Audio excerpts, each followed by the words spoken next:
Now, during the Prohibition in the 1920s, Capone quickly became public enemy number one. Because the mafia was killing people, and he was getting them off. He ordered the murders of scores of people. The only thing these guys would do would be to respond with violence.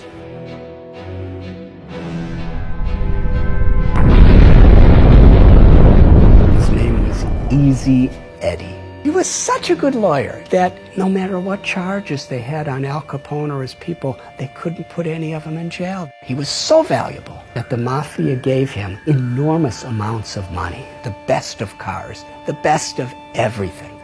And he had a son.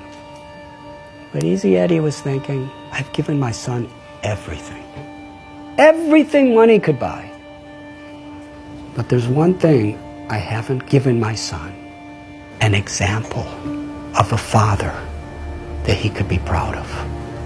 And Easy Eddie came to the conclusion, the only way I could give my son a father with a legacy of a good name is I have to help the government put the mafia in prison. He testified. And many of the biggest people in the mafia were put in prison. He knew full well that he would be killed for doing this. And one day he was riding in his car and another car came by and several people with machine guns filled his body with bullets and he laid on the street dead. He paid a very high price to give his son a father who he could be proud of.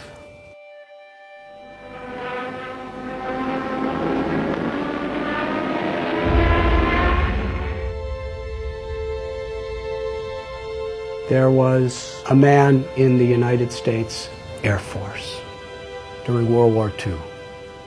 He took off from his ship to go fight against the Japanese. He saw about 9 Japanese bombers coming toward the USS Lexington to sink the boat, and there were thousands of people on the boat. He was alone. And he decided, I have to stop them. So he single-handedly charged at these 9 airplanes and was shooting and shooting and shooting. And he actually had 2 of them fall into the ocean. And then he ran out of bullets. And they were shooting at him and attacking him. And he was so fearless that he was flying at these different planes that were shooting at him, and he was knocking off their wings. And finally, after 5 of the 9 sank, the other 4 thought, this man is completely crazy, let's get out of here. And they all flew away. He was the first person in the U.S. Air Force in World War II to get the U.S.